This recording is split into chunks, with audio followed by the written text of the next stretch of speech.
Esta Haftará nos va a hablar en paralelo de lo que está ocurriendo en la Parashá de Terumá, y es justamente el pedido de una ofrenda elevada al pueblo para que se construya el templo. Y aquí nos vamos a encontrar con una paradoja, una cuestión que llama mucho la atención y que tiene que ver con lo que vimos en la clase anterior. Hashem, pues, dio a Salomón sabiduría, tal como le habló, y hubo paz entre Hiram y Salomón, y cortaron una brit entre ambos. Brit, una brit es femenina, lo han traducido como pacto. Esa palabra indica la decisión del que está en ventaja con el beneficiar al que está en desventaja. No tenemos en castellano una palabra para eso. Lo más cercano que tenemos es la palabra diatiki en griego, que tradujeron como testamento, pero se nos hace como extraño que hayan cortado un testamento. Entonces no tenemos una palabra, podríamos decir estableció una beneficencia o algo por el estilo, o llamó beneficiario Salomón al rey Hiram. Hicieron un beneficio como símbolo que habría de morir quien violase la brit. Cortar, la expresión viene de la antigüedad, se hacían sacrificios como símbolo de que habría de morir aquel que violase la brit.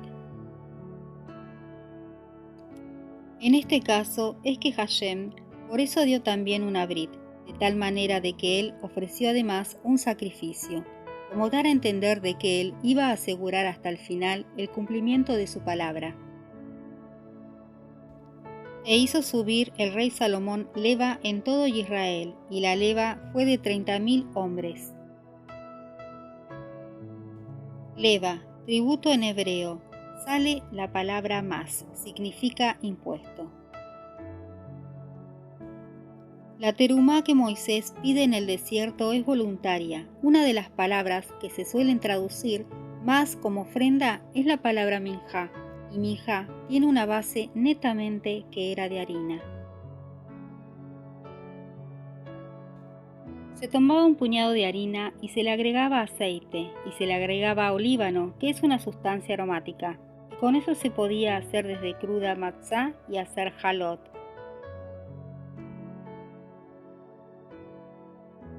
¿Cuál es la diferencia puntual entre la minjá y la terumá?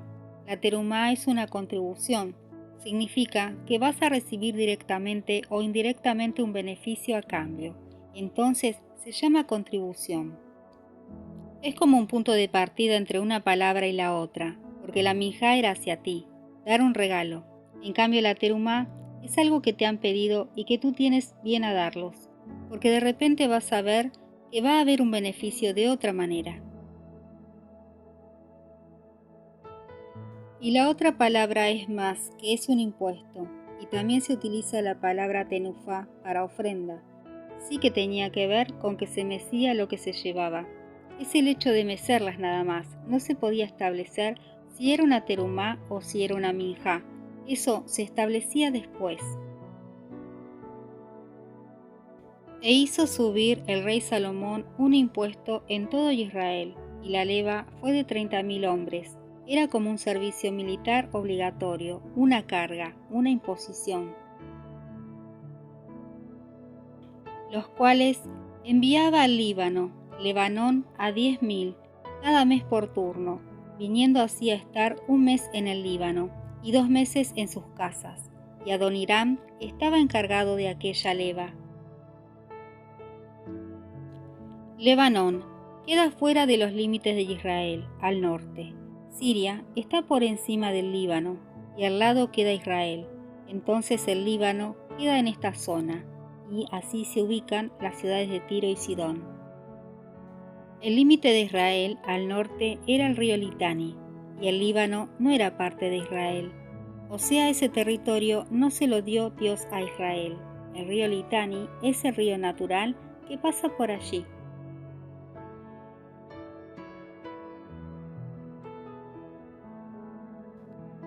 Adoniram estaba a cargo de administrar ese personal que estaba solicitado en el servicio militar obligatorio.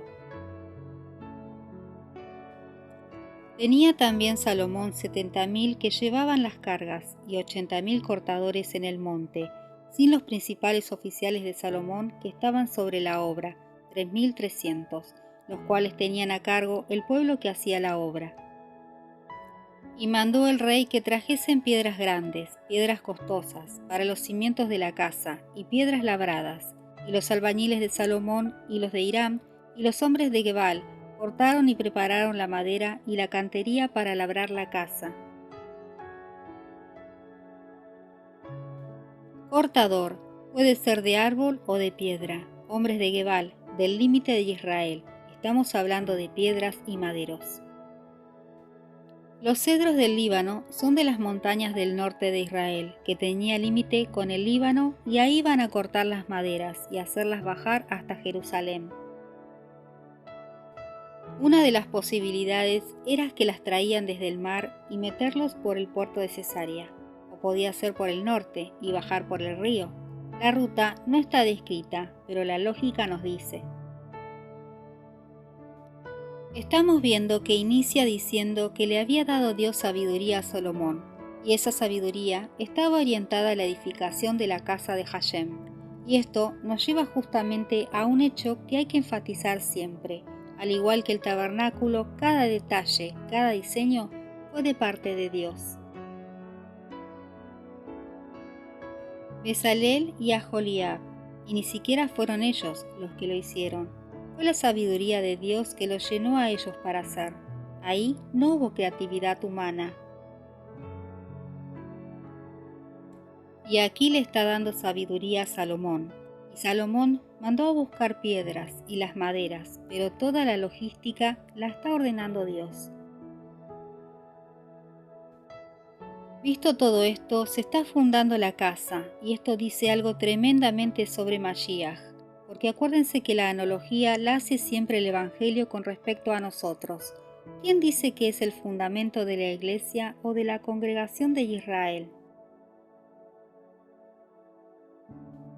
Edificados sobre el fundamento de los apóstoles y profetas, siendo la principal piedra del ángulo Jesucristo mismo. Y aquí mencionan piedras y maderas, y allí mencionan apóstoles y profetas. Estos dos elementos que se mencionan eran cortados, extraídos de la montaña, las piedras y las maderas, para fundar la casa, para establecer el fundamento. Y eso ya nos sirve todo este lenguaje que venimos aprendiendo de Apocalipsis. Ya podemos empezar a pensar que las piedras y las maderas son los apóstoles y los profetas, y las piedras y las maderas están siendo extraídas de esa gran montaña que no se mueve, que es Mashiach. Es decir, que todo profeta y todo que se llame apóstol no puede salir hablando otra cosa distinta a lo que Mashiach habló, no puede ir en contra. Y mandó el rey que trajesen piedras grandes, piedras costosas, para los cimientos de la casa, y piedras en labrado. Y no es en vano que la Jerusalén celestial está fundada sobre cimientos, y cada cimiento es piedra, y piedras preciosas. Y labrada significa que no fueron pasadas por hierro, porque el hierro no se podía pasar sobre el altar de sacrificio, porque se dañaba. Simplemente era una técnica que habían desarrollado para traerlo de tal manera que viajase naturalmente, una con la otra, como por ejemplo se hicieron las construcciones de los incas, que las piedras parecían extraídas, pero encajan de una manera que entre ellas no pasa una aguja. Y eso es labrado, en este caso que encajan, están perfectamente unidas y que no hay un hueco ni una división entre ellas. El énfasis es que eran grandes y piedras preciosas, valiosas, porque no tenían mella y encajaban en su superficie, y encajaban perfectamente la una con la otra y tenía madera. En el año 480, después que los hijos de Israel salieron de Egipto, el cuarto año del principio del reino de Salomón sobre Israel, en el mes de Sif, que es el mes segundo, comenzó él a edificar la casa de Hashem. Sif, Sif, Es uno de los pocos nombres que queda en hebreo de los meses del año. Sib en hebreo significa rayo de luz, un despuntar de luz fino, como el que se ve a través de una gota de agua. La casa que el rey Salomón edificó a Hashem tenía 70 codos de largo y 20 de ancho y 30 codos de alto. Un codo, 30 a 32 centímetros. La casa medía 6 metros aproximadamente, por 18 metros de largo y 6 de ancho, y de altura 9 metros aproximadamente. Eso era el templo del lugar santo y el santísimo, una casa pequeña. Estas medidas, cuando vinieron de Babilonia, cambiaron a 40 centímetros aproximadamente, y hay una variación en el libro de Ezequiel. Y el pórtico delante del templo de la casa tenía 20 codos de largo a lo ancho de la casa, y el ancho delante de la casa era de 10 codos. Había adelante un pórtico llamado el pórtico de Salomón, Ulan Shelomó. El pórtico básicamente es como una antesala, es como una especie de terraza cerrada que estaba antes de la casa, y se puso encima una pieza como una galería. Es donde dice que Yehoshua se paseaba por el pórtico de Salomón, y el rey Salomón había mandado a construir 2 columnas que llegaban hasta arriba, y era el capitel. E hizo a la casa ventanas anchas por dentro y estrechas por fuera. Edificó también junto al muro de la casa aposentos alrededor, contra las paredes de la casa alrededor del templo y del lugar santísimo, e hizo cámaras laterales alrededor. El aposento de abajo era de 5 codos de ancho, el de en medio de 6 codos de ancho, y el tercero de 7 codos de ancho, porque por fuera había hecho disminuciones a la casa alrededor, para no empotrar las vigas en las paredes de la casa. Ventanas ojos de buey, estrechas por fuera y anchas por dentro. Debir, así se le llamó al lugar santísimo, tiene que ver con la palabra, como el lugar donde se habla. Y cuando se edificó la casa, la fabricaron de piedras que traían ya acabadas, de tal manera que cuando la edificaban, ni martillos ni hachas se oyeron en la casa, ni ningún otro instrumento de hierro. Piedras completas, Shelemá. Las piedras labradas encajaban perfectamente una con otra. En Apocalipsis nos dice que los cimientos eran de piedra, eran los apóstoles. Podemos saber entonces que la madera eran los profetas. Ahí está la simbología. Y el muro de la ciudad tenía 12 cimientos, y sobre ellos los 12 nombres de los 12 apóstoles del Cordero. Desechando pues toda malicia, todo engaño, hipocresía, envidias y todas las distracciones. Recordamos la piedra perfecta que no tiene mella, ni picaduras, ni defectos. Es el hierro que no se utilizó para la construcción del templo, el hierro que oxida. Desead como niños recién nacidos la leche espiritual no adulterada, para que por ella crezcáis para salvación, si es que habéis gustado la benignidad del Señor, acercándonos a Él, piedra viva, desechada ciertamente por los hombres. Mas para Dios escogida y preciosa, vosotros también, como piedras vivas, sed edificados como casa espiritual y sacerdocio santo, para ofrecer sacrificios espirituales aceptables a Dios por medio de Jesucristo. En principio, Dios le había dado sabiduría a Salomón, de tal modo que me atrevo a decir que sale por secreto divino.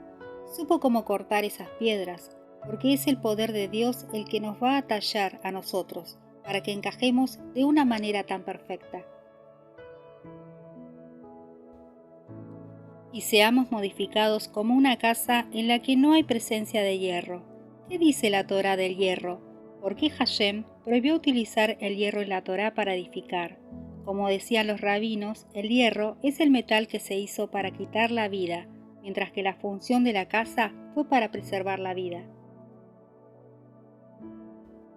Entonces, la ausencia de hierro es la ausencia de muerte. Por eso dice como casa, como piedras vivas, porque no ha pasado instrumento de muerte por ellas.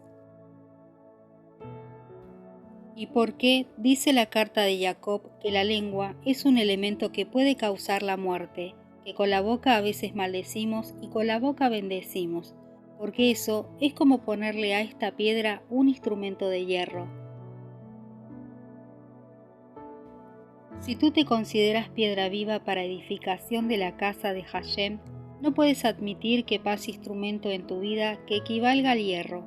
Cualquier cosa que vaya a simbolizar muerte para otros, tienes que eliminarlo. Por ejemplo, Yehoshua habló del enojo y dijo, si alguno se enoja contra su hermano, pero yo les digo que todo el que se enoje contra su hermano será culpable en el juicio. Cualquiera que le llame a su hermano necio será culpable ante el Sanedrín, y cualquiera que le llame fatuo será expuesto al infierno de fuego.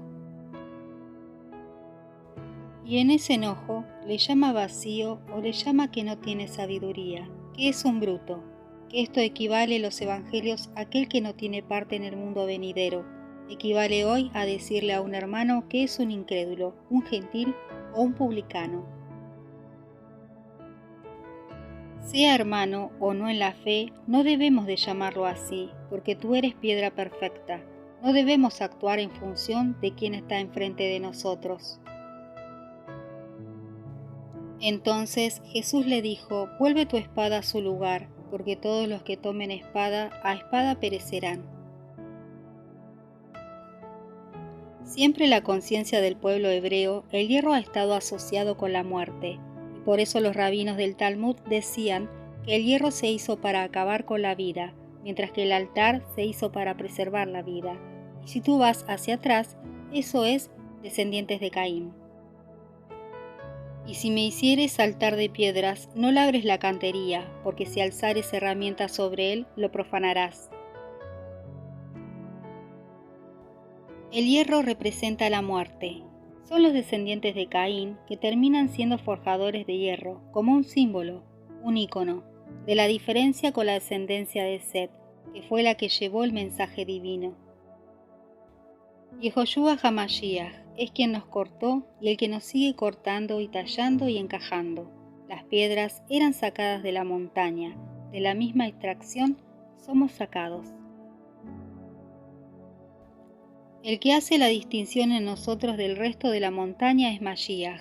Todos venimos de la misma montaña, pero somos cortados por él, y somos hechos perfectos para la edificación y la morada de Dios en espíritu. Por lo cual, también contiene la escritura, he aquí, pongo en Sión la principal piedra del ángulo, escogida, preciosa. El que creyere en él no será confundido. Para vosotros, pues, los que creéis, él es precioso, pero para los que no creen. La piedra que los edificadores desecharon ha venido a ser la cabeza del ángulo, y piedra de tropiezo, y roca para hacer caer, porque tropiezan en la palabra, siendo desobedientes, a lo cual fueron destinados. Mas para vosotros sois linaje escogido, real sacerdocio, nación santa, pueblo adquirido por Dios para que anunciéis las virtudes de aquel que os llamó de las tinieblas a su luz admirable. Vosotros que en otro tiempo no erais pueblo, pero ahora sois pueblo de Dios, que en otro tiempo no habíais alcanzado misericordia, pero ahora habéis alcanzado misericordia. Amados, yo os ruego como extranjeros y con respecto al mundo, que os abstengáis de los deseos carnales que batallan contra la existencia, manteniendo buena vuestra manera de vivir entre los gentiles. Para que en lo que murmura de vosotros como de malhechores glorifiquen a Dios en el día de la visitación, al considerar vuestras buenas obras. Absténganse de todo deseo carnal que el mundo les va a ofrecer, y les invito a que sean como peregrinos y extranjeros, es lo que está diciendo ahí. No se dejen de gobernar de lo que el mundo le está trayendo, porque ustedes fueron cortados de allí. Una vez que tú has cortado la piedra, no puedes pretender meterla de nuevo, la montaña no va a encajar. ¿Qué es lo que puede pasar a una piedra que ya fue cortada por todas sus partes y se quiere meter otra vez en la montaña? Se va a dañar. Su corte, su figura, su detalle, sus pulimentos, se van a dañar porque no va a encajar y ya no va a servir para edificar la casa. Labró pues la casa y la terminó, y la cubrió con artesonados de cedro. Edificó asimismo el aposento alrededor de toda la casa, de altura de 5 codos, el cual se apoyaba en la casa con maderas de cedro. Y vino palabra de Hashem a Salomón diciendo: Con relación a esta casa que tú edificas, si anduvieres en mi juquín, promesas, e hicieres mis mishpatín, procedimientos, y guardares todos mis mandamientos andando en ellos, yo dejaré en pie mi palabra que hablé a David tu padre. Y yo habitaré tranquilamente en medio de los hijos de Israel, y no abandonaré a mi pueblo Israel. Cuando dice mi pueblo Israel, no está queriendo decir toda la nación, ni todos los que eran israelíes allí. Y como Pablo lo dice, no todo el que desciende de Abraham es hijo. Así que cuando dice los hijos de Israel, se está refiriendo a sus escogidos, aquellos que Dios conoce. Los escogidos de Dios andan en los mandamientos de Dios, van detrás del Cordero como dice en Apocalipsis, van a donde quiera que vaya, guardan sus mandamientos y son piedras que se edifican. Y se dejan encajar unas con otras para la edificación en el templo del Señor, para que esté en pie las promesas. Y los apóstoles le dijeron: porque para vosotros y para vuestros hijos son las promesas, y para todos los que vuestro Señor llamare. Depende del llamamiento del Señor, no del que quiere, no del que corre. Las piedras se trajeron del extranjero. Hashem armó su pueblo también con extranjeros.